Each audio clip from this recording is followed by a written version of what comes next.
Donc, bonsoir à toutes et à tous. J'espère que vous m'entendez bien. Donc, tout d'abord, merci beaucoup, Monsieur Bruno Bonnel, d'avoir accepté notre invitation pour cet échange avec les étudiants. Donc, dans le cadre de notre cycle de conférences sur les élections régionales en Auvergne-Rhône-Alpes. Et du coup, merci à tous nos participants d'être là ce soir. Donc, Bruno Bonnel, vous êtes un entrepreneur spécialisé dans le domaine des technologies numériques, candidat LREM aux élections législatives de 2017 à Villeurbanne. Vous gagnez avec 60% des voix au second tour face à Najat Vallaud-Belkacem, qui représentait le Parti socialiste. En 2019, vous rejoignez le mouvement radical dont vous êtes vice-président, pardon, et vous êtes actuellement tête de liste LREM, Modem et Alliés aux élections régionales de 2021 en Auvergne-Rhône-Alpes. Donc, l'un des plus récents sondages datant du début mai, sondage Ipsos Soprasteria pour France Bleu, vous crédite de 16% des intentions de vote.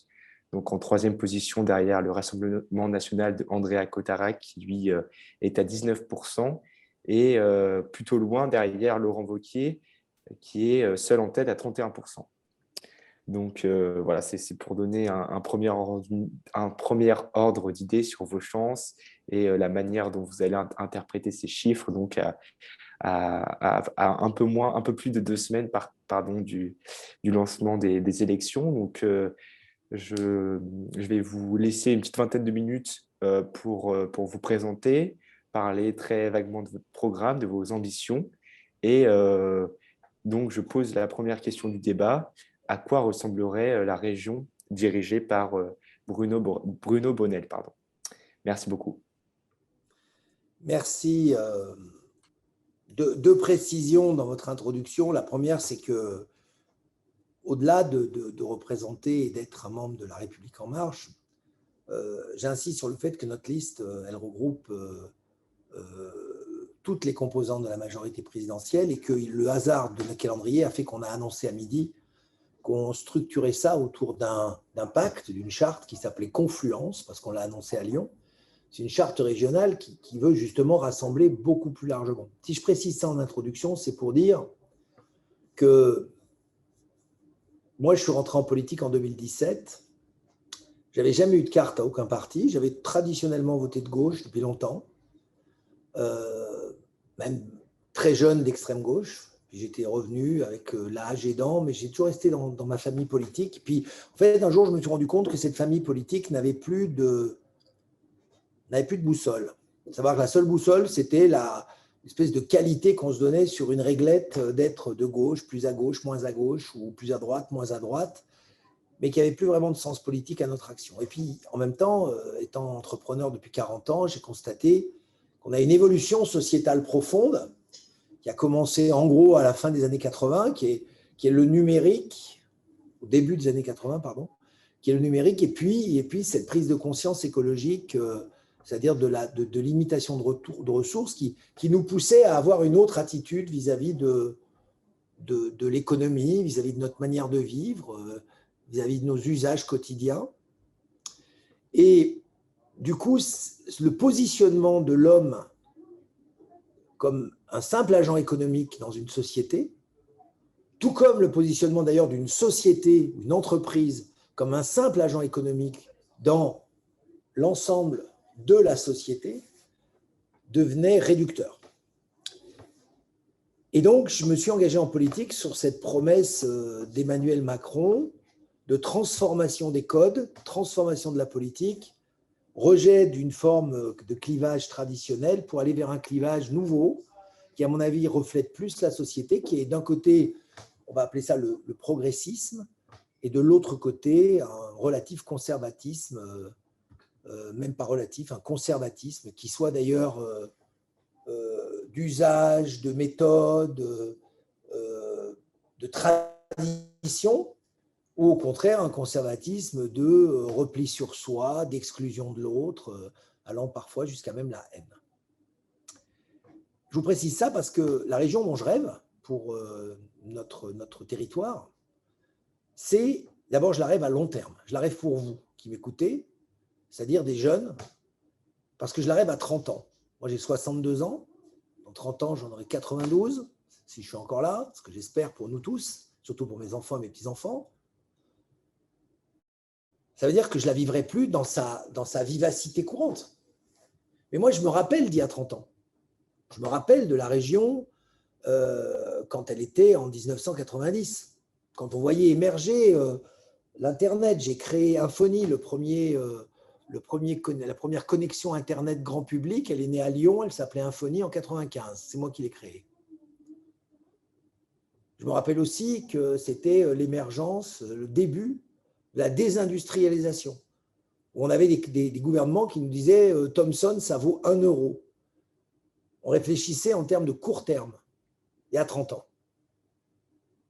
Personne ne projetait la France, comme on l'avait pu la projeter par les différents plans dans les années 70, 60-70. Personne ne projetait la France à 30 ans, le territoire à 30 ans. Rhône-Alpes à l'époque, ou Auvergne à 30 ans. Nous, je voulais commencer par vous dire ça, que le programme, il se projette dans le long terme. Parce que les situations à laquelle on a affaire ne se résoudront pas en moins d'une génération. Transition écologique, que moi, je n'appelle pas ça la transition écologique, j'appelle ça la transformation écologique.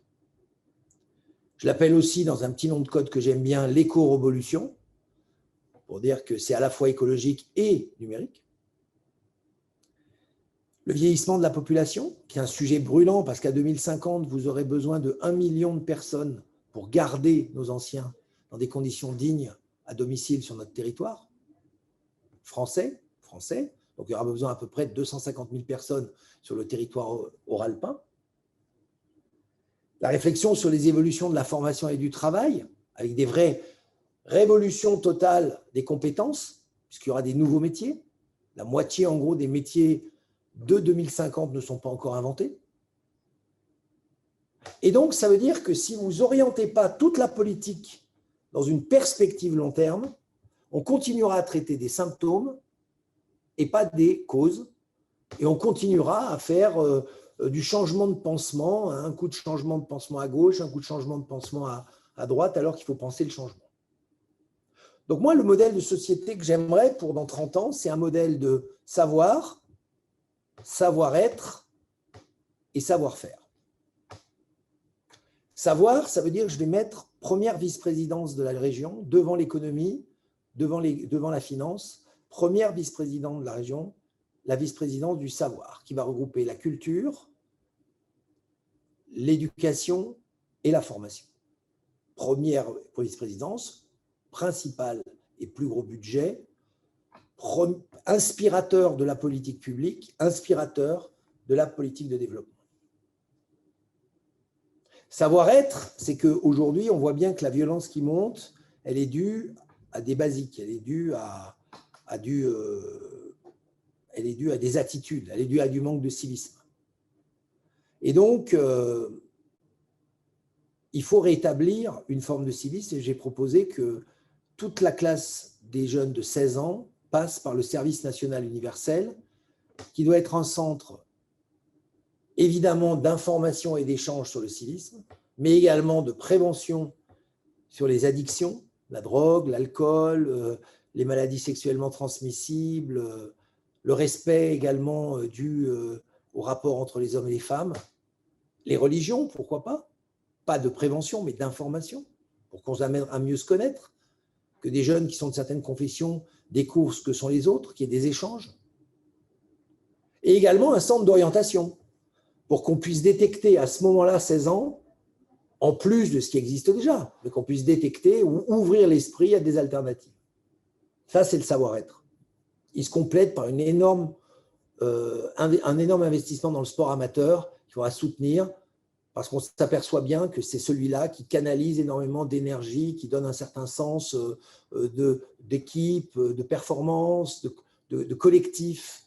Et donc, ça fait partie du savoir-être. Puis savoir-faire, c'est mailler le réseau de formation dont j'ai parlé au début avec le réseau des entreprises, afin que les savoir-faire d'aujourd'hui préparent les savoir-faire de demain.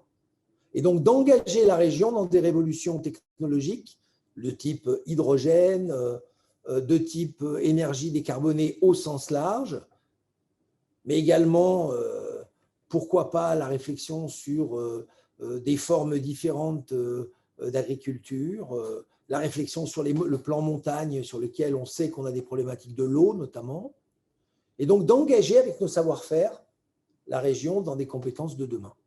Et donc c'est vraiment ce modèle savoir-être, savoir-faire qui permet d'avoir une vie harmonieuse dans une longue perspective.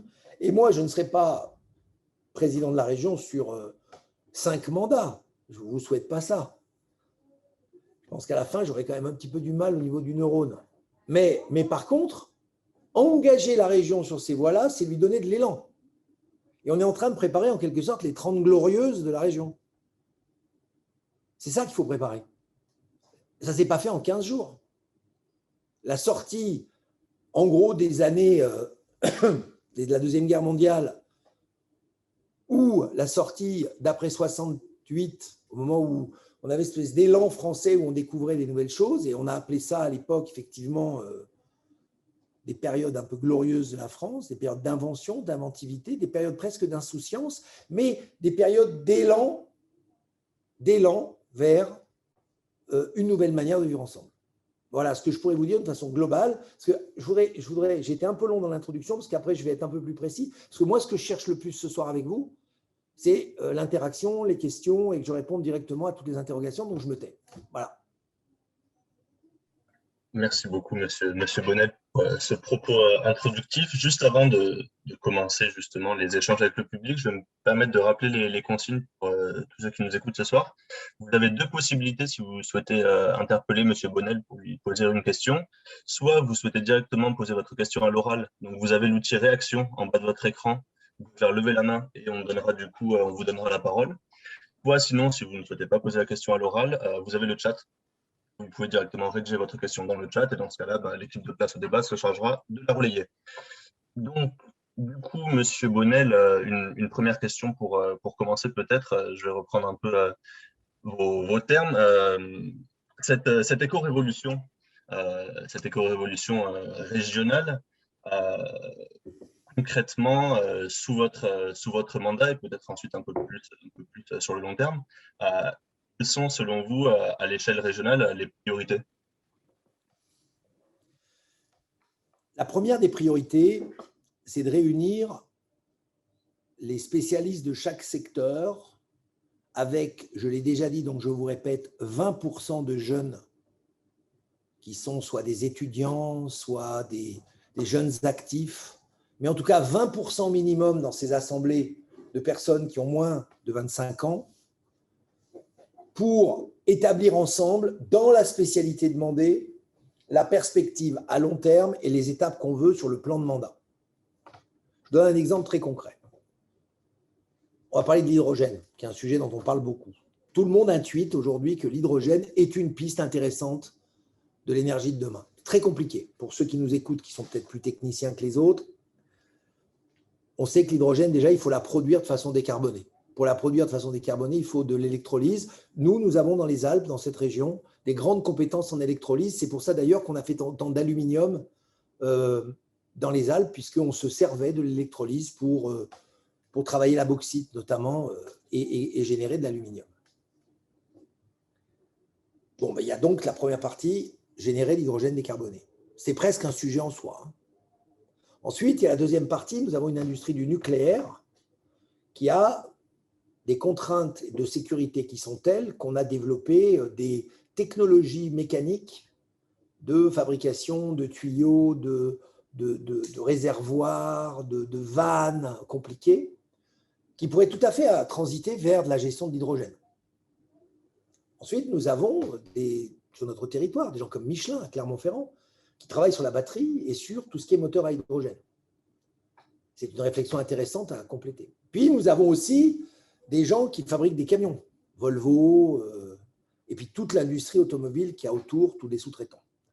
Puis, nous avons aussi des gens qui designent, voire parfois qui fabriquent des trains et des systèmes nouveaux, type navettes autonomes et autres systèmes plus propres, dits plus propres, ou dits plus doux.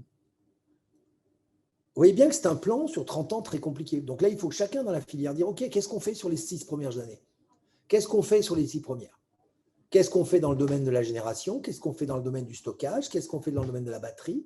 Et là, on travaille donc avec des pros, avec des gens qui connaissent les sujets, qui les débattent, et on établit un plan de mandat qu'on valide à 30 mois, c'est-à-dire à mi-mandat. On dit où est-ce qu'on en est? Est-ce qu'on s'est trompé? Est-ce qu'on est dans la bonne direction? On fait une réévaluation. Et comme ça, on arrive à progresser ensemble, où la région est un catalyseur d'idées et un accélérateur. Donc voilà comment je le fais. Alors là, je vous ai donné l'exemple d'hydrogène, je peux vous faire la même démonstration sur la formation professionnelle, c'est le même raisonnement. Quelles sont les filières que nous choisissons? Où est-ce qu'on les place? Comment on les maille? Comment on les stimule? Comment on les enrichit les unes des autres? Parce qu'on ne va pas répéter. Si, par exemple, on a un centre d'expertise, on va dire en humanité quelque part, bah peut-être qu'il peut être mis à disposition d'un centre d'ingénieurs et les technologies de l'ingénieur peuvent être mises à disposition d'un centre de management et donc faire du croisement. Pour ça, il faut réunir les acteurs autour d'une place et dire, écoutez, on pourrait peut-être déjà mieux être beaucoup plus efficace dans ce qu'on a et donner des moyens supplémentaires pour combler les trous dans la raquette. Voilà comment je vois la transformation, et certainement pas venant du haut vers le bas, mais venant du bas vers le haut. C'est-à-dire qu'effectivement, on doit mesurer. Mais encore une fois, un bon médecin traite les causes d'un mal, pas les symptômes. Je suis d'accord qu'il y a des problèmes dans certains domaines immédiats. Il faudra les traiter. Mais ça, c'est assez facile finalement, de se dire on va essayer de boucher des trous d'immédiateté pour sortir des gens de précarité, pour régler des situations d'urgence. Mais ça ne règle pas le problème de fond. Donc là, il faut que des professionnels se réunissent et disent attendez, là, on a un problème sur le long terme. Les exemples pullulent. Transmission des territoires agricoles. On sait qu'il y a 3000 exploitations agricoles qui vont être transférées dans certains de nos départements parce que les gens vieillissent et dans les 30 ans qui viennent, il va y avoir énormément de personnes âgées qui vont arrêter leur exploitation. Comment j'encourage des jeunes à y aller? Comment je les forme? Quel plan de mandat je mets en place pour qu'il y ait cette ressource, en plus de l'argent, qu'il y ait cette ressource humaine qui a envie de continuer une nouvelle forme peut-être d'exploitation agricole. Voilà comment je répondrai à la question. Avec les acteurs, par les acteurs, pour les acteurs. Merci. Et pour rebondir du coup là sur donc, tout l'enjeu de l'hydrogène, cette production du coup qui serait très régionale, ce serait pour un usage également régional, par exemple pour les transports lourds, transports légers, pour décarboner l'industrie, ou est-ce que c'est aussi l'idée de rendre la région Auvergne-Rhône-Alpes éventuellement exportatrice, du moins vers d'autres régions de la France d'énergie hydrogène? Alors, non seulement c'est pour nos besoins propres, pour garantir une espèce de souveraineté décarbonée en local, mais effectivement, vous avez raison, c'est pour en tout cas que nos modèles soient exportables. Vous savez, l'idée de l'hydrogène, ça ne va pas être comme l'électricité ou le charbon, c'est pas forcément d'emmener notre matière première générée, de la vendre à tiers. C'est peut-être au contraire de vendre des technologies qui vont avec. Vous savez, en américain, ils appellent ça mining the miners. C'est-à-dire, c'est donner les outils aux gens qui creusent, ça rapporte plus que chercher l'or dans la mine.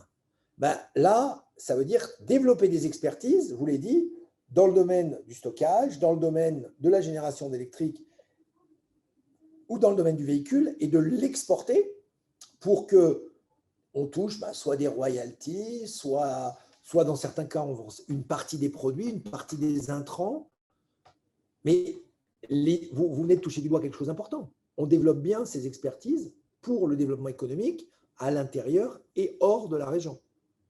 Ce qui ne se fait pas aujourd'hui. Clairement, aujourd'hui, on a la région actuelle, son poids économique, c'est 265, 260. Il y a des petites batailles, on va dire c'est entre 265 et 270 milliards d'euros. C'est en gros un peu plus gros que le Portugal, le PIB. Quand la gouvernance actuelle l'a pris, c'était 240. On pourrait, de façon objective, dire c'est pas mal. En fait, c'est sur 6 ans, je vous rappelle, la croissance sur 6 ans. Et dans le même temps, la Catalogne, le Bade-Wurtemberg, la région berlinoise, qui ont moins de compétences finalement que nous, mais ils ont eu des croissances qui sont significativement supérieures. Il y a 32 000 à 33 000 euros de PIB par habitant sur notre territoire. Il y en a 42 000 à 45 000 sur les territoires que je viens de vous citer. Pourquoi c'est 10 000 euros d'écart? 10 000 euros d'écart multiplié par 8 millions de personnes, c'est 80 milliards de croissance potentielle à rattraper. Juste à rattraper. Je ne parle même pas de la dépasser. Voilà, ce genre d'exercice, si vous voulez, ça se valide au bout de 30 mois. Et ça passera par l'export. Ça ne passera pas simplement par des coups de menton sur des symptômes à droite, à gauche, ou des subventions qui n'ont pas de sens à long terme. Merci pour cette première réponse. Pour compléter, pour rester peut-être d'abord sur l'énergie, il y a beaucoup de centrales dans la région. Quelle est votre position là-dessus? On sait, pour l'avoir reçu la semaine dernière, par exemple, que Fabienne Grébert s'inquiétait de la sécurité des centrales et disait que la région n'avait aucun plan pour évacuer les lycées, pour protéger les populations en cas d'accident. Quelle est votre position là-dessus? Je note vos questions pendant que c'est pour ça que vous me voyez baisser les yeux pour ne pas me tromper sur les réponses. Hein. Ma réponse, elle est très claire. Nous avons besoin de l'énergie nucléaire. Nous avons besoin en termes de volume. Moi, je suis ingénieur au départ. Je suis ingénieur chimiste spécialisé dans deux choses, le plastique et les polymères et le nucléaire. Pardon, personne n'est parfait. Raconter aux gens en permanence que nous sommes en danger permanent par rapport à des exemples internationaux qui ont été négligents sur leur sécurité, c'est mentir aux gens. S'il y a une chose qu'on sait faire en France, peut-être trop parfois, c'est ceinture, bretelles et consorts sur l'énergie nucléaire. Moi, j'ai fait partie du conseil scientifique de l'EDF quand j'étais dans une autre vie, avant ma vie politique. Et j'ai eu l'occasion de parler avec les gens qui s'occupent des centrales nucléaires. J'ai eu l'occasion de les visiter, d'en discuter, de comprendre. J'en ai vu les limites. Et je pense que les caricaturer ne sert à rien, parce qu'on en a vraiment besoin. Au contraire, il faut continuer d'investir. On a commencé à désinvestir pour des raisons politiques dans le nucléaire. Je pense qu'il faut au contraire continuer d'investir. On n'est pas tout seul là-dedans, ce n'est pas la région. Il y a l'État, il y a les sociétés qui s'en occupent, il y a EDF. Il faut continuer d'investir parce que l'énergie nucléaire fait partie de ces technologies qui sont pas encore, qui ont des grandes capacités de performance à venir. Et de toute façon, on ne peut pas s'en passer dans la transition vers d'autres énergies encore plus propres. Je pense là soit à la fusion, qui est plutôt sur une donnée à 100 ans, mais peut-être à des technologies intermédiaires type hydrogène qui sont effectivement dans une visibilité de 30 à 50 ans. Donc, agiter le hochet du risque en permanence et avec le risque de ne plus avoir d'énergie décarbonée sur ce pays, parce qu'on voit bien ce qui se passe en Allemagne, on voit bien ce qui se passe dans les pays du Nord, on n'a pas trouvé de substitution. On retourne soit à acheter de l'énergie en France, soit à se remettre à des centrales à charbon. Et donc l'arbitrage écologique, on peut en parler pendant des heures, on sortira tous plein d'arguments, mais nous, on les a, les centrales. Je ne vous dis pas qu'il faut en construire 25 de plus. Je dis on les a.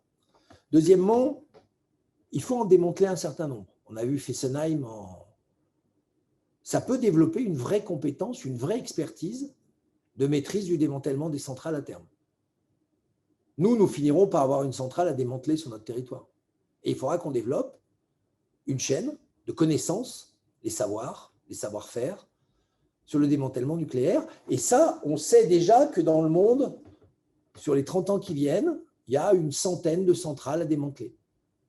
Ce sont des contrats de plusieurs dizaines de milliards d'euros. Ça serait dommage qu'on passe à côté par rapport à notre expertise. Alors, encore une fois, vous m'avez cité une de mes candidates concurrentes que je respecte par ailleurs, je n'ai pas de problème, mais qui est dans une idéologie anti-nucléaire. J'entends de l'autre côté qu'une autre candidate que vous n'avez pas citée, mais qui est de gauche, elle dit « je soutiens le nucléaire ». Et j'entends de ces deux-là que le soir du premier tour, la gauche sera réunie. Moi, je vais poser la question, la gauche réunie, elle sera pour couper les centrales nucléaires en deux? On en arrête une partie, on garde l'autre? Comment on va faire? On se partage les enfants comment exactement? Parce que si vous êtes contre le nucléaire, contre le Lyon-Turin, contre la 5G, ce que vous avez dû entendre lors de votre dernière conférence, mais que de l'autre côté, vous êtes pour le nucléaire, pour le Lyon-Turin, pour la 5G, qui sont quand même, en ce qui concerne notre région, des projets structurants. Lyon-Turin, ouverture à l'Europe du Sud. Nucléaire, on vient d'en parler, besoin critique d'énergie pour le développement. 5G, c'est toute la production 4.0 et toute la saturation des réseaux dans les grandes villes. D'ici, un an, cette conférence ne peut pas avoir lieu. Si on reste sur les mêmes normes que nous avons aujourd'hui en télécom. La saturation des réseaux métropolitains, je vous parle des métropolitains, là, soyons bien clairs, c'est-à-dire cette conférence à Lyon, en prenant comme hypothèse que vous êtes tous sur la métropole de Lyon, eh bien, il y aura de la latence et on aura des problèmes. Donc, refuser la 5G sur les grandes métropoles, c'est refuser une baisse de consommation énergétique sur les télécoms et d'arriver à donner satisfaction à une habitude maintenant de télétravail, de téléformation, de téléapprentissage, donc écologique, puisque moins de déplacements. Néanmoins, on a deux groupes qui sont opposés et qui vous disent le soir du premier tour, on se met d'accord. Pardonnez-moi, mais moi, je dois être un peu vieux, je dois être un peu old school, mais je suis un électeur lambda, je me dis, je ne comprends rien. Moi, je vous dis, je suis pour la 5G, pour le Lyon-Turin, pour le nucléaire. C'est clair, net, précis. La personne qui vote pour moi votera pour un président qui a une position claire par rapport à ça. Et je suis persuadé, en vous disant ça, que je suis plus écologique que la plupart des gens qui se prétendent être écologistes et qui veulent simplement avoir des postures factuellement fausses sur une consommation énergétique qui serait substituée par du charbon, sur la fermeture à l'Europe du Sud qui entraînerait ce qu'on connaît aujourd'hui, des camions dans les vallées alpines, une complexité de gestion des relations là-bas, des saturations de voitures, etc., ou sur la 5G qui va nous empêcher de continuer ce nouveau mode de vie que nous vivons, que nous vivons en live aujourd'hui. Voilà, c'est ça que je voudrais vous répondre. Merci pour cette réponse. Je vois que Luc, tu as la main levée, donc je te laisse déverrouiller ton micro et poser ta question. Merci. Bonsoir tout le monde. Bonsoir Monsieur Bonnel. Merci aux organisateurs pour cette visioconférence. Monsieur Bonnel, vous dressez un diagnostic malgré tout un petit peu économique. On a parlé de développement technologique, d'exportation, de poids économique, notamment avec vous l'avez cité, des régions en Europe qui ont en effet un poids économique un peu plus important. Enfin, j'ai l'impression qu'on tourne un petit peu autour de l'économie, du marché. C'est sans doute une des formations professionnelles qui est tout à fait intelligible. Une région, c'est peut-être aussi une grosse entreprise, je ne sais pas. Ne serait-ce que vous parliez de la vice-présidence du coup du savoir, première vice-présidence. Au-delà du coup des formations et peut-être de l'éducation qui se rapproche un peu plus de l'économie, qu'est-ce que vous avez à nous proposer de concret sur la culture que vous avez mis dans ce savoir? Et peut-être au-delà de la sphère économique, de savoir comment est-ce qu'on vit notre vie de citoyen en Auvergne-Rhône-Alpes et ce genre de choses. Merci. Alors, je ne sais pas à quel moment vous êtes rentré dans la réunion. J'ai bien précisé au départ que mon programme, c'était justement de sortir de ce schéma réducteur de l'homme qui se réduisait à un agent économique, voire des entreprises qui se réduisaient à un agent économique dans la société globale. Non, mais je précise ça pour vous dire que j'ai peut-être des déformations professionnelles, mais j'ai quand même été, au cours de ma vie professionnelle, celui qui a été l'avocat de l'entreprise comme une entité sociétale qui fait partie de la société, qui ne se limite pas au rapport d'argent entre des clients, des fournisseurs ou des employés et des dirigeants. Si je vous dis ça, c'est que vous touchez du doigt, je n'ai pas de déformation professionnelle. Je crois par contre que le triptyque prospérité, équité, fraternité, c'est le triptyque vertueux. C'est-à-dire que si vous ne générez pas de la valeur, vous n'avez pas les moyens de la répartir équitablement et donc vous ne pouvez pas avoir de politique pérenne, fraternelle pour aider tous les gens qui décrochent, qui en ont besoin, qui sont oubliés ou qui, pour X ou Y raison, ont besoin d'être ramenés dans une dynamique de société. Alors, maintenant, pour répondre à votre question précisément, mon plan sur la culture, il est bien plus ambitieux que gérer des budgets d'éducation et rénover des collèges. On ne va quand même pas se mentir. Je veux concrètement investir par an au moins 40 millions d'euros dans la création artistique. Ce que nous faisons aujourd'hui au niveau de Rhône-Alpes Cinéma, Il va falloir le faire au niveau du théâtre, de la musique, de la danse, des arts plastiques, du rap, du jeu vidéo, de toute forme de création artistique. Parce que j'ai une conviction profonde. C'est que c'est l'intuition artistique qui précède l'innovation. Il n'y a pas le surréalisme, il n'y a pas l'impressionnisme, il n'y a pas la même société après la Première Guerre mondiale. Il n'y a pas le jazz, il n'y a pas le rock, il n'y a pas la pop culture, il y a moins d'enjeux sociétaux discutés dans les années 60. Et aujourd'hui, on est à ce moment un peu étrange où la solution, elle va venir des intuitions artistiques.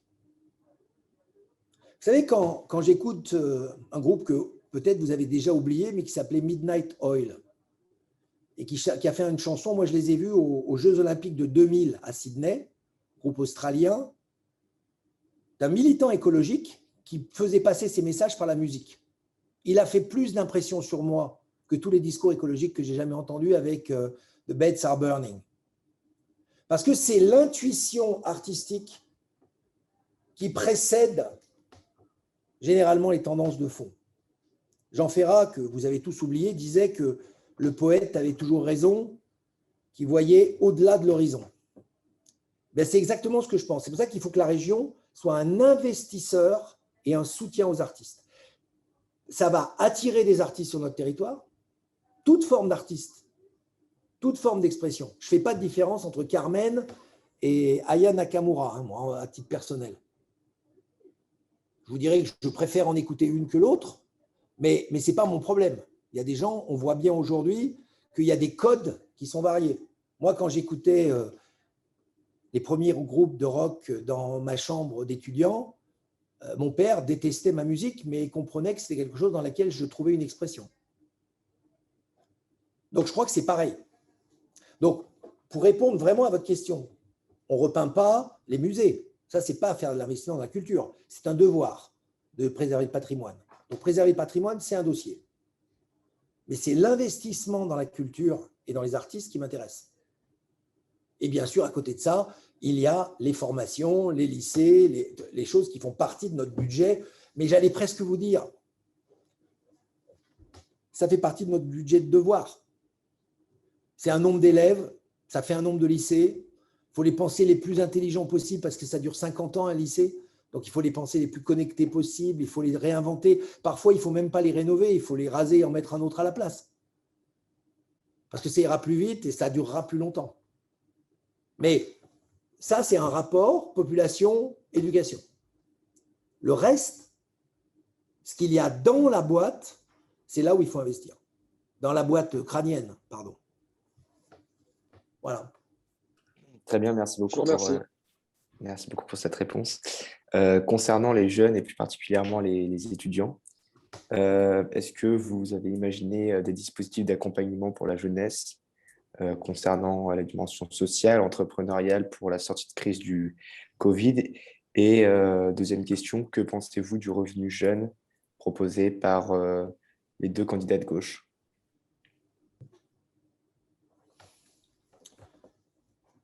S'il y a une population sur laquelle je ne ferai pas d'électoralisme, c'est la population qui sera aux commandes dans 30 ans. Là-dessus, ma position, elle est assez claire.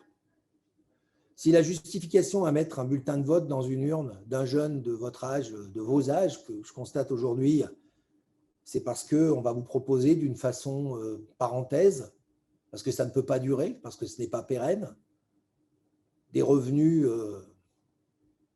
de soutien, je crois qu'on ne voit pas le potentiel que vous avez. Donc moi, je ne vais pas faire comme ça. Moi, le contrat que je veux passer avec les jeunes, c'est un contrat dans lequel on investit dans leur émancipation et leur développement personnel. Développement personnel, pas stage de macramé ou de parachute. Développement personnel, ça veut dire comment… Et pourquoi pas d'ailleurs stage de macramé si le type veut devenir un expert en macramé, mais ça, c'est un autre sujet. Je veux dire que l'idée, là, c'est de trouver des moyens qu'on flèche vers moins de fractures numériques, moins de fractures de santé, moins de fractures de mobilité. Donc, dans le plan SNU dont je vous ai parlé tout à l'heure, ou je ne sais pas si j'en ai parlé, mais donc le service national que je veux rendre universel, que je veux rendre obligatoire pour toute la classe des 16 ans, on va mettre un certain nombre de moyens d'incentivation, enfin de motivation pour que les jeunes y adhèrent, qui ne sentent pas ça comme une contrainte, mais qui sentent ça comme quelque chose de positif. Et donc, là, on va proposer, par exemple, une participation importante, je dis même très importante, au permis de conduire, pour que les jeunes sortant de ce cycle-là puissent acquérir de la mobilité.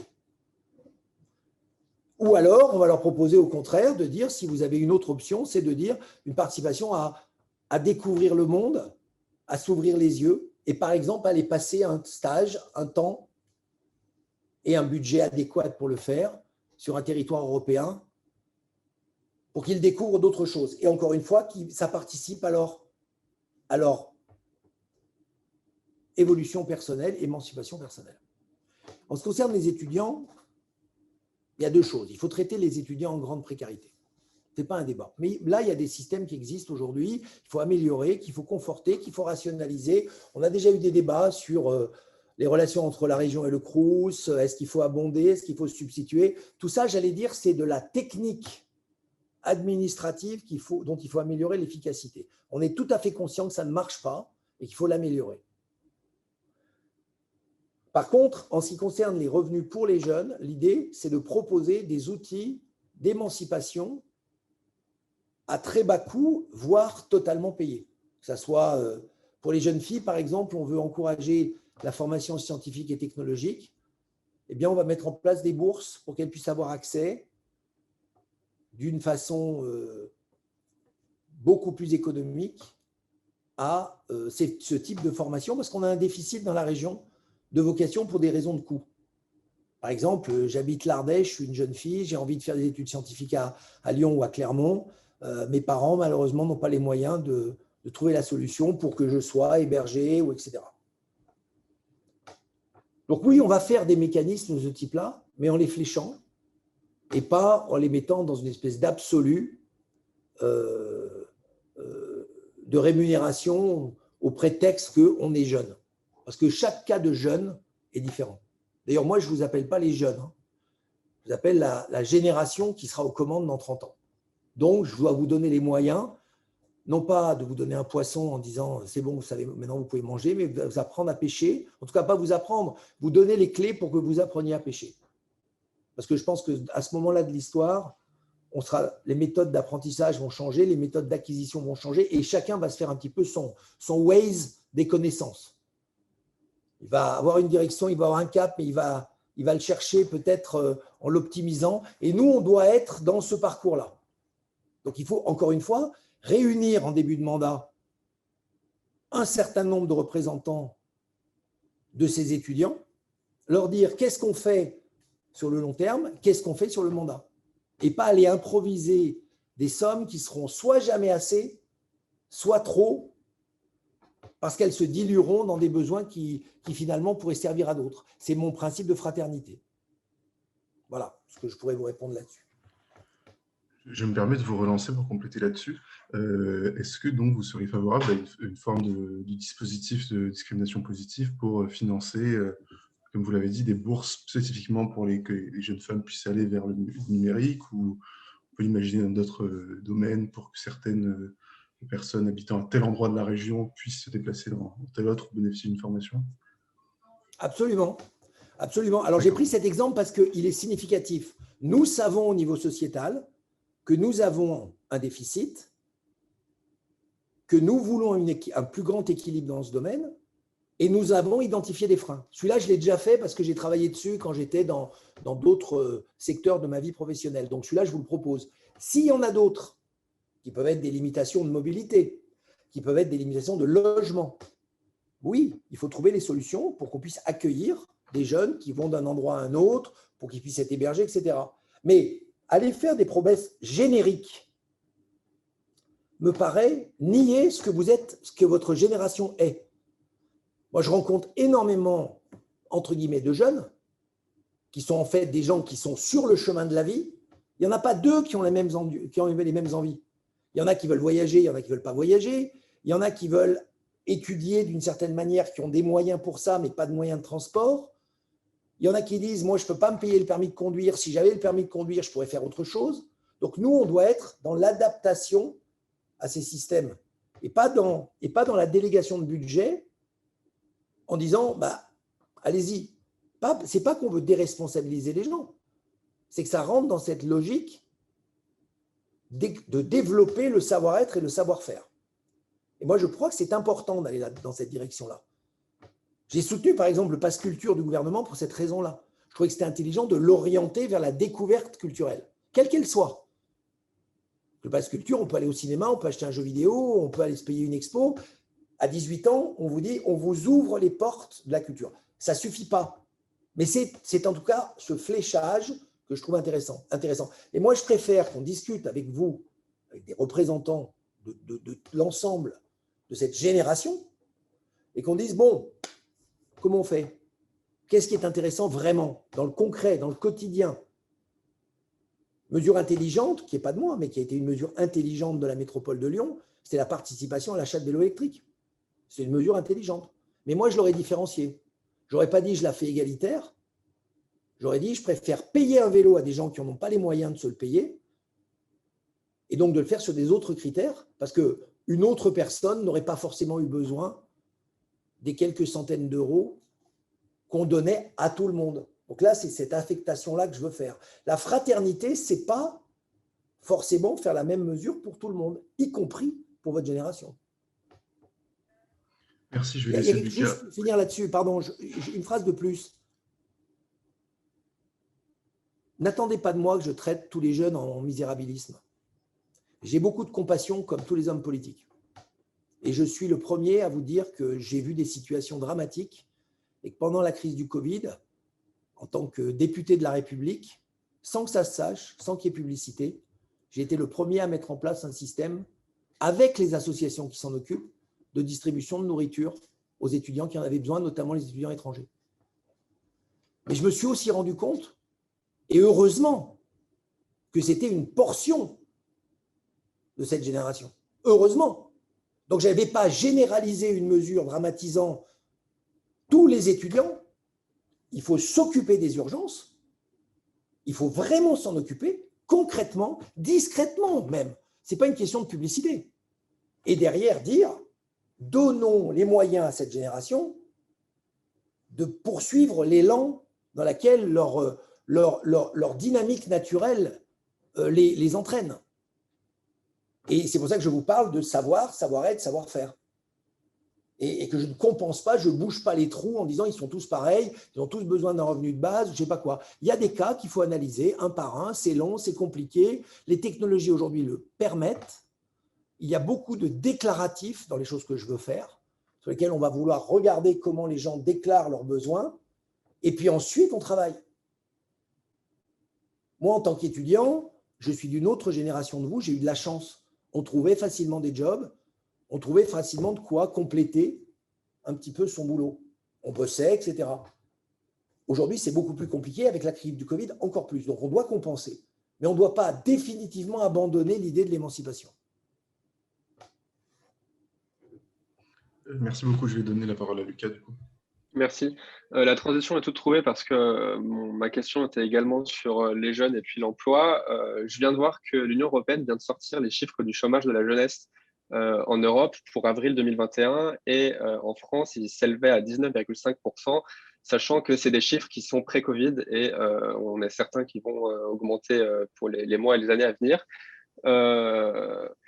Vous parlez en effet du fait qu'il faut que la région soit proche des jeunes et qu'elle s'engage pour elle. Est-ce que ce ne serait pas le moment de décliner un programme régional du plan national Un jeune, une solution qui, malgré tout, est peut-être un petit peu abstrait et le fait que la région s'en occupe comme la région s'occupe des mobilités, de la culture, ce genre de choses, ça peut être un moyen de se rapprocher des citoyens et de le faire connaître plus parce que c'est quelque chose qui, pour le moment, fonctionne. Vous avez 1000 fois raison. Ce problème, c'est le problème. Donc, ce n'est pas de compenser. Évidemment que, quand je dis c'est le problème, c'est parce que on voit bien que ce que voudraient les entreprises aujourd'hui, c'est tout de suite quelqu'un d'opérationnel qui rende autant qu'il coûte. Et cet investissement humain de l'entreprise, il n'est pas fait. Il n'est pas fait parce que c'est compliqué à gérer. Le petit nouveau, il ne sait rien faire, il n'a pas d'expérience, on ne sait pas, etc. Là-dessus, il faut sonner le tocsin. Hein. Il faut avoir une discussion assez directe avec les entreprises et expliquer qu'à un moment donné, il faut faire la poule ou il faut faire l'œuf, mais qu'on n'aura pas la poule et l'œuf le même jour. Donc, il faut initier ce processus. Alors, comment on fait? D'abord, on fait de l'information large, plus large qu'elle n'est faite aujourd'hui, et grâce notamment à Pôle emploi, puisque notre région a perdu l'occasion du plan investissement compétences par décision de la présidence actuelle.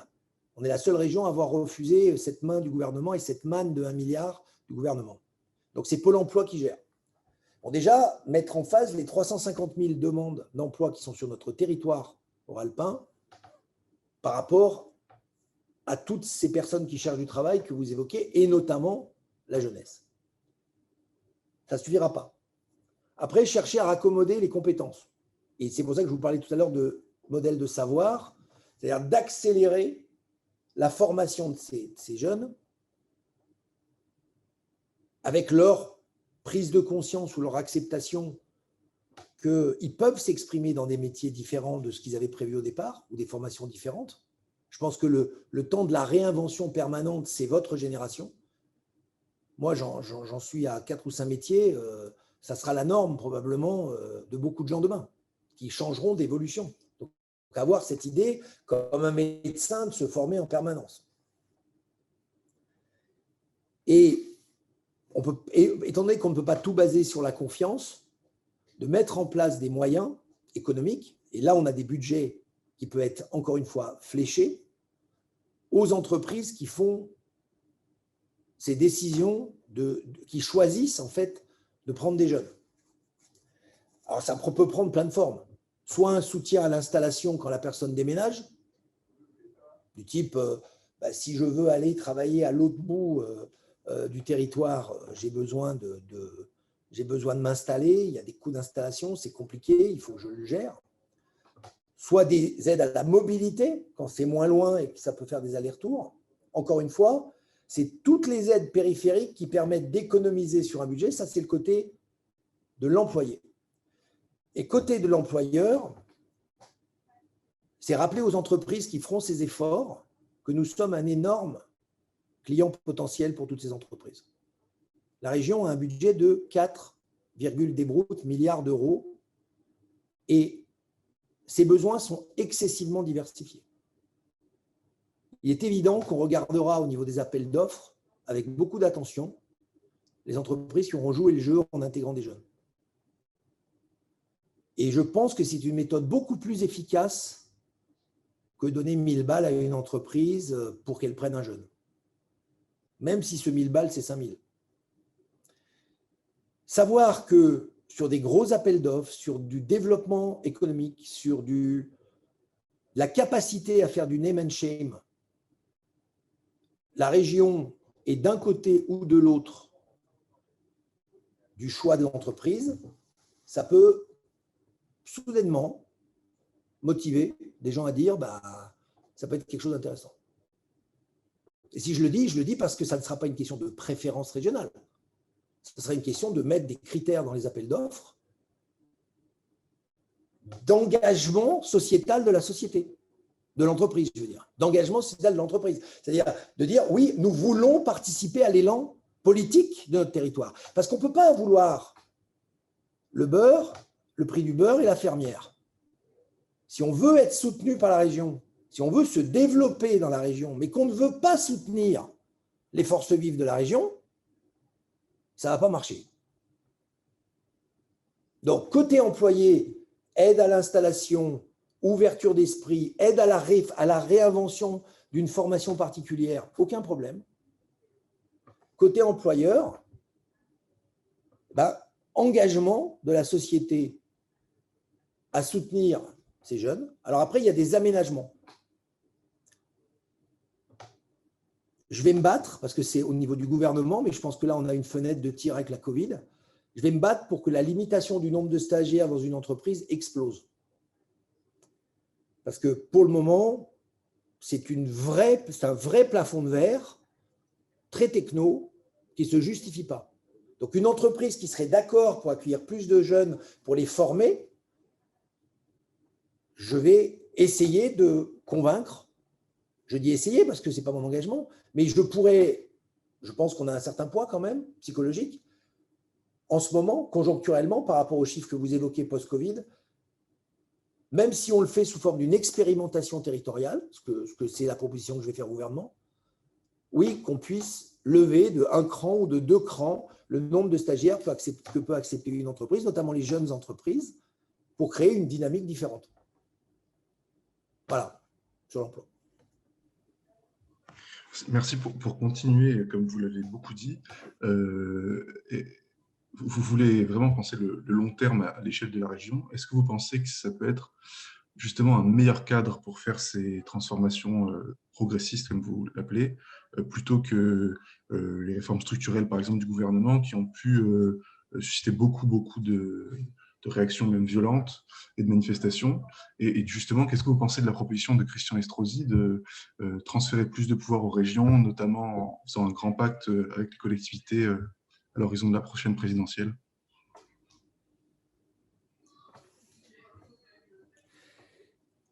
La région, c'est une très belle plateforme parce qu'elle est à la fois de la taille d'un petit pays européen. Hein, je vous l'ai dit tout à l'heure. Hein, nous, on est entre le Portugal et l'Autriche en termes de PIB. Elle n'a pas le régalien, elle n'a pas la santé, mais elle est d'une bonne taille économique et je pense qu'effectivement, il va falloir élargir ses prérogatives. Maintenant, je mets en danger l'utilisation politique de cette décentralisation. On doit quand même rester cohérent par rapport à l'ambition globale de notre pays d'être dans l'Europe. Donc, si le plan à 30 ans, c'est de donner plus de pouvoir aux régions dans une logique européenne afin de pouvoir gérer sur le terrain des territoires qui soient à la fois cohérents, avec une certaine identité,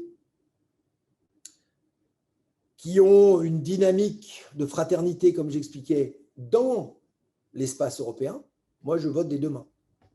S'il s'agit de prendre le prétexte de cette autonomisation pour commencer à remettre en question du régalien, de la gestion de santé publique, voire pourquoi pas de l'éducation nationale, là, je vote contre. Donc, ça veut dire que la décentralisation ne doit pas devenir une autonomisation. C'est ça que ça veut dire. On doit rester dans le même flux politique national, parce que je pense quand même qu'au-dessus de notre région, on a quand même le projet national et européen. D'ailleurs, je les lis les deux. Hein. Je les lis les deux. On doit être une région fondamentalement européenne.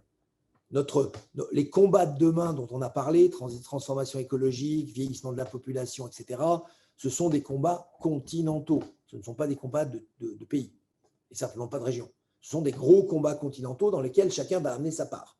Donc oui, pour plus d'expérimentation, de décentralisation. Moi, je veux par exemple proposer dans l'expérimentation, les certificats régionaux. C'est-à-dire des diplômes qui sont utilisables uniquement sur notre territoire. Pour accélérer la génération de certificats de valeur. On pourrait imaginer par exemple des certificats dans le domaine du métier du lien. Les AESH, le périscolaire, les auxiliaires de vie sociale. On pourrait, dans ces domaines-là, accélérer. Et avoir des certificats qu'on ferait certifier postérieurement au niveau national. Ça me semble une piste intéressante. De là à dire, j'enseigne plus le français à l'école, des petites limites. Donc, c'est un peu ça la différence. Ou j'enseigne plus les maths de la même manière, ou je change le programme scolaire. Non. Ça, je pense qu'il faut garder une cohérence globale, nationale. Voilà. Merci, M. Bonnel. Deux questions qui seront d'ailleurs les dernières si on n'a pas d'autres questions d'ici là. La première, donc, qui m'amènera à la seconde qui m'a été posée dans le chat, où Gabriel vous demande, hein, puisque vous voulez subventionner du moins la culture, éduquer les jeunes, orienter l'économie, mener une politique écologique, faire de la discrimination positive, etc. Et Gabriel qui vous demande du coup, finalement, qu'est-ce qui vous différencie d'un socialiste. Et ce qui m'amène à la deuxième question, pour le second tour notamment. Est-ce que vous êtes ouverte à l'idée d'une ou de plusieurs alliances, et si oui, éventuellement, lesquelles? Alors, je remercie Gabriel pour cette question, parce que qu'est-ce que j'aurais aimé? Qu'est-ce que j'aurais aimé rester socialiste? Vous savez, moi, le premier bulletin de vote de ma vie, c'est Alain Krivine. Vous l'avez lu dans les livres d'histoire. Hein, Besancenot, à côté, c'est un mec d'extrême droite. Hein. Puis j'ai voté Mitterrand. Puis j'ai voté Jospin. Puis j'ai voté Ségolène Royal. Puis j'ai voté Hollande. Et alors? Ben alors rien. Alors, dans la transformation, en même temps, j'avais votre âge. Et puis j'ai monté mes boîtes. Et puis j'ai lancé la première société de jeux vidéo française, puis la première société d'Internet français, puis la première chaîne Game One de télévision dédiée aux arts numériques. Et puis j'ai créé des éditions de bouquins, de journaux. Bon, je ne vais pas vous faire mon panégyrique, il y a 30 boîtes. J'accompagnais avec une véritable politique de gauche. J'étais le patron de gauche de référence. Distribution de dividendes, actions aux employés, apprentissage dans l'entreprise de l'anglais pour tous les employés sur leur temps de travail. Je payais les vacances de ceux qui partaient aux États-Unis ou en Angleterre pour apprendre l'anglais. Tout ce que je suis en train de vous raconter pour émanciper les gens. Mais les socialistes m'ont laissé tomber. Des gens comme moi, dans mon énergie, avec mes employés, on avait droit toute la journée à la face la plus noire du monde. On m'expliquait toute la journée que réussir, ouais, c'était bien, hein, mais quand même, il ne fallait pas oublier ceux qui ne réussissaient pas. On m'expliquait toute la journée que j'avais de la chance. Alors que juste, je bossais avec mes équipes, pas moi tout seul, hein, avec mes équipes. Je bossais avec passion, donc je ne comptais pas mes heures. Et quand ma boîte, Infogrames, est tombée, j'ai licencié 600 personnes, mais il y a 200 boîtes qui sont nées de cette boîte. 200. 200 personnes qui avaient été inspirées par leur aventure et qui ont dit, nous, à notre tour d'y aller. Donc j'ai eu très mal à ma boîte, mais qu'est-ce que j'ai été fier des équipes. Donc, il n'y a rien qui me différencie des valeurs de gauche, monsieur Gabriel. Rien. Rien. Il y a juste que moi, j'ai envie de mettre en pratique dans la vraie vie ces valeurs-là. Et quand j'entends encore dire aujourd'hui dans les programmes qu'on vous propose que il faut faire de l'égalité par le bas, il faut faire de la précarité, il faut s'occuper de ça avant tout le reste. C'est un petit peu comme quand on est dans l'avion, vous savez, il y a le mec qui parle et il vous dit « Attention, une zone de turbulence, si les masques tombent, mettez d'abord votre masque avant de le mettre au mec d'à côté. » Ce n'est pas sauver votre peau avant celui de l'autre, c'est dire « Mettez-vous en condition de sauver l'autre. » Donc moi, je veux que notre territoire il soit en condition de prospérité pour faire de l'équité et donc du partage juste de valeurs, afin de pouvoir faire de la fraternité pour les gens qui décrochent. Et c'est dans cet ordre. Ça, c'est la promesse de gauche. Maintenant, à l'inverse, je suis pour la libre entreprise. Je suis pour le commerce international. Je suis pour un développement technologique. Je suis pour la juste rémunération des talents. Ça, c'est un mec de droite. Et en fait, c'est pour ça que j'ai fini avec Macron. Parce que je ne me définis pas à gauche ou à droite, je me définis progressiste. Et moi, je bosse pour vous. Parce que moi, j'ai 62 ans, ma carrière, elle est plus ou moins derrière moi. Et aujourd'hui, ce que j'ai envie de faire, c'est pousser ces générations à dire « casser les vieux schémas ». La vraie révolution, c'est vous qui la faites, ce n'est pas moi. Ce n'est pas les hommes politiques qui vous vendent des salades idéologiques qui datent du 19e. Quand même, le livre de référence sur lequel le pays est construit, c'est quand même le Capital. Monsieur Marx, super, qui dit quoi? Vous êtes tous des étudiants compétents, relisez-le. Il dit qu'on doit réduire la fonction humaine à justement sa valeur économique. Et c'est pour ça qu'il faut faire des arbitrages permanents entre l'offre et la demande. Alors, on a nuancé ça avec M. Keynes. On va dire, oh putain, merde, on a oublié, il y a des mecs qui ont des attitudes. Ah bah tiens, c'est nouveau, il y a des attitudes. Mais là, vous allez beaucoup plus que ça. Votre génération, elle exige du sens. Mais qui a écrit le bouquin?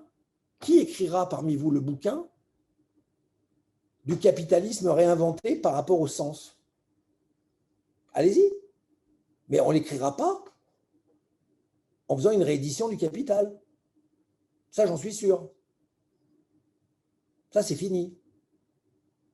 Et c'est pour ça que je réponds à M. Gabriel, parce que là, on est quand même dans un cercle un peu éclairé par rapport à vos formations à tous. C'est ça l'enjeu. L'enjeu, c'est qu'on est bien rentré économiquement dans un basculement néo-capitaliste. Et pour répondre à M. Lucas Cyprès, je voulais dire que non, je n'ai pas de déformation professionnelle. J'ai une vraie conviction. C'est que si on ne génère pas de valeur, on n'est pas libre. C'est ma conviction. Donc, je veux d'abord générer la valeur pour avoir la liberté de l'équité, la liberté du RSE, la liberté du traitement égalitaire de l'homme-femme. Et ça, c'est un message politique qui n'est pas de droite ou de gauche. C'est une conviction personnelle que je ne peux partager que ce que j'ai. Et même si, en bon chrétien que je suis, je déchirerais ma tunique pour celui qui en a besoin, je pense que si j'avais 2 tuniques, ça serait mieux, quoi. Ça serait mieux. Et sans voler personne, en équité et en intelligence. Voilà ce que je dirais. Alors maintenant, sur les alliances, on va être sérieux. Il n'y a pas d'autres alliances que d'alliances de projet. Le projet que propose aujourd'hui Monsieur Wauquiez, qui est la gouvernance actuelle de la région, c'est un projet de symptômes. Sécurité, caméra, ferme les lycées. C'est comme quand je mets un pansement Mickey sur une blessure de ma fille. Vous voyez, ça ne se voit plus, c'est fini, il n'y en a plus. Sous le pansement, il y a toujours la plaie. C'est un projet qui a coupé les crédits de formation. Donc, il a handicapé pour moi le territoire de talent. C'est un projet qui a négligé totalement la diversité en supprimant les festivals LGBT ou autres.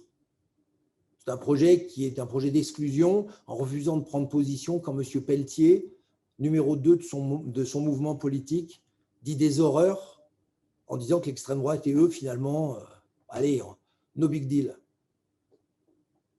C'est un projet de droite extrême, pour ne pas dire extrême droite, de droite extrême. Puis l'autre côté, c'est un projet tellement incohérent qu'aujourd'hui, si je n'étais pas avec Macron, j'irais voter blanc ou je n'irais pas voter. C'est pour ça que les gens ne vont pas voter. Parce qu'ils disent de toute façon, on n'y comprend rien. On ne va pas aller voter pour un truc dont on ne comprend rien. Donc soit on vient voter pour nous, c'est-à-dire pour moi, parce qu'au moins le gars, il est clair, soit on ne va pas voter. On vous laisse vous débrouiller, vous les politiques, nous on a une vie à faire. Et vous auriez raison. Je ne suis pas d'accord avec l'idée qu'on ne va pas voter, mais je comprends la logique aujourd'hui. Quand vous avez une gauche déboussolée qui a raconté tellement de trucs et qui vous dit, mais de toute façon, on va se mettre d'accord avec les mecs avec qui on n'est pas d'accord, mais dans une semaine. Les mecs, ils ne comprennent pas. Ils ne comprennent pas. Donc les alliances, il n'y en a pas. Par contre, du rassemblement, il n'y a que ça. Et moi, je pense que à droite, on aura des gens d'une droite humaniste lyonnaise et territoriale, qui est à la droite des gens qui sont des papis pour vous, mais des gens comme Michel Noir, Raymond Barre, Édouard Herriot, qui est cette espèce de radicalisme, humanisme, qui a construit quand même la Compagnie nationale du Rhône. C'était des chefs d'entreprise radicaux qui ont dit un jour, on va avoir une indépendance énergétique avec l'hydroélectricité. C'était les précurseurs de l'écologie. Les Pasteur, les Michelin, les Mérieux, les gens qui ont dit, nous on fait du business, mais on fait du business pour le bien. C'était déjà du tech for good de l'époque. Donc cette droite-là, elle ne se reconnaît pas dans les extrêmes. Puis à gauche, la gauche qui a envie de participer à un projet dont le principe c'est savoir, savoir-être, savoir-faire, là un havre. Et c'est pas, je fais le bonheur des gens à l'insu de leur plein gré, en leur expliquant qu'on doit tous rouler en vélo et manger sans viande tous les jours. Parce que moi, personnellement, j'aime bien la viande. Je ne mange pas que ça. Et on peut être respectueux de la nature, respectueux des agriculteurs, respectueux de l'environnement, tout ça, en ayant quand même une liberté de vie comme on en a envie. Voilà, c'est ça, ce serait ça mes réponses. Et je vous dis ça avec mon style, il est un peu direct, il est comme ça, mais c'est aussi mon expérience. Vous apprendrez tous, aujourd'hui vous êtes tous à l'âge de l'immortalité. Et c'est super. Donc vous vous projetez sur très longtemps. Il y a un autre moment dans la vie où on arrive dans l'âge de la transmission. Et donc nous, tout ce qu'on doit faire, nous, là, les mecs de 60 piges et plus, c'est dire, on est là pour vous, en fait. Mais dites-nous ce que vous voulez. Dites pas d'une façon juste idéologique comme vos papis. Arrêtez d'écouter les mecs qui vous expliquent que la vie, c'est sur des rails. La vie, c'est des sentiers de forêt. Donc moi, j'explore les sentiers de forêt. Et je me dis, bah, j'en sais rien, on va essayer là, on va essayer là. Et bien sûr que le long de la route, on doit faire attention à tout le monde. Mais on ne doit pas considérer que chaque cas difficile est une généralité. Donc on doit traiter vraiment d'une façon… Moi, je suis pour la politique du traitement systématique et humain. C'est pour ça que je vais autant insister sur les métiers du lien et que je déplacerai un certain nombre de budgets d'investissement, comme on les appelle, vers des budgets de fonctionnement, c'est-à-dire vers des métiers humains, de relations, en numérisant en amont énormément de choses. Je parlais tout à l'heure, par exemple, du matching entre les emplois à créer, les emplois à pourvoir et les gens. Tout ça, ça peut se numériser facilement. On parlait au niveau de la formation, de l'information. Tout ça, ça peut être là-dessus. Ça sert à ça. Pas raconter des conneries sur les réseaux sociaux, mais ça sert à ça. Et du coup, on retrouve la relation humaine, aussi direct soit-elle. Je suis vraiment désolé, mais j'ai une autre visio dans 20 minutes. Et si je allait conclure. Je ne me repose pas, j'ai plus de voix. Ouais, bien sûr, on allait conclure. En tout cas, merci beaucoup pour ce propos conclusif, si on peut appeler ça comme ça. Dernière question, qui est une question un peu traditionnelle qu'on aime bien poser. Quel conseil donneriez-vous à la jeunesse Sciences Piste en face de vous pour l'avenir? Soyez obsédés par choisir votre vie. Soyez obsédés par choisir votre vie. Ça veut dire, quoi qu'il arrive, n'hésitez jamais à dire, j'ai fait un choix, il n'est pas définitif. Parfois, il l'est, même dans l'amour. Mais j'ai fait un choix et je dois toujours me préparer éventuellement à faire d'autres choses. On n'est pas fait d'un bloc. La société du XXe siècle a voulu faire croire à tout le monde que la clé du bonheur, c'était la taylorisation. Donc, ça veut dire d'être monotâche. On disait aux entreprises, soyez concentrés sur un business. On disait aux gens, mariez-vous avec une femme. On disait, faites une tâche pour les employés. On s'est rendu compte que ça ne marche pas. Ce n'est pas de ma faute, ce n'est pas de la vôtre. On venait d'une époque où les gens mouraient à 50 ans, donc effectivement, en se mariant à 20, on passait 30 ans avec la même personne, c'était jouable. Aujourd'hui, si on meurt à 100, il y a plein de questions qui se posent sur les dernières années. Croyez-moi, je parle d'expérience. Ceci dit, moi j'ai des copains à moi qui vivent le bonheur absolu avec certaines de leurs compagnes ou des femmes avec leurs hommes. Si je vous prends cet exemple, c'est pour vous dire que toute vie est diverse et variée et les gens choisissent leur vie. Dans le métier, dans le boulot, c'est pareil. Moi, j'étais ingénieur chimiste de formation. Ma voie, c'était de devenir ingénieur chez Ron Poulenc. Et puis, j'ai créé une première boîte dans l'informatique. Elle a grossi, elle est tombée. J'ai créé une nouvelle activité avec la robotique. Puis, je suis devenu député. Je ne suis pas un modèle, je vous dis juste. Par contre, j'ai fait tous ces choix d'une façon déterminée. J'ai choisi de le faire. En faisant des sacrifices, quelquefois des sacrifices économiques, quelquefois des sacrifices émotionnels, mais à chaque fois, on le fait. Donc moi, le conseil que je vous donne, c'est soyez obsédés par choisir votre vie et ne vous la laissez pas dicter par d'autres personnes. Donc, c'est pour ça que je vous tenais ce discours tout à l'heure sur des idéologies. Je pense que le temps des idéologies est mort. On doit aujourd'hui être dans cette agilité avec des valeurs et des croyances profondes. Moi, personnellement, je pense que c'est le progrès scientifiques, technologiques associées aux valeurs humaines. C'est pour ça que j'encourage toutes les écoles d'ingénieurs à faire de l'humanité. C'est pour ça que je veux faire le service national universel pour que les gens parlent entre eux. Je pense que c'est bien par le progrès scientifique et technologique qu'on résoudra les problèmes, notamment écologiques. Et par contre, évidemment que ça passe par des valeurs. Évidemment que ça passe par la prise en compte de l'humain. Et c'est un peu ça le message que j'aimerais vous dire. En conclusion, on n'est pas très politique, on est un peu philosophique, mais pourquoi pas en fait, hein. La politique, c'est pas que de la politique. Super. Bon, en tout cas, merci beaucoup pour votre intervention. Merci beaucoup de nous avoir donné un petit peu de votre temps libre. J'aimerais conclure en disant deux choses. D'abord, bonnes vacances aux élèves qui nous suivent, puisque c'est la fin de notre…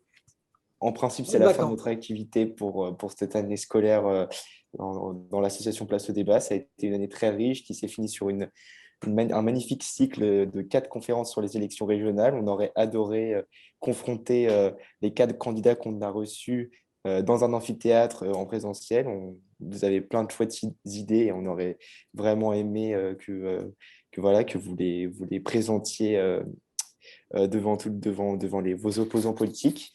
Et la seconde chose, c'est que j'incite tout le monde à aller voter puisque c'est très important pour les démocraties. Et puis, je souhaite à tout le monde une très bonne soirée et à très bientôt sur Place au Débat. À bientôt tous. Au revoir. Merci beaucoup. Au revoir. Au revoir. Merci, au revoir.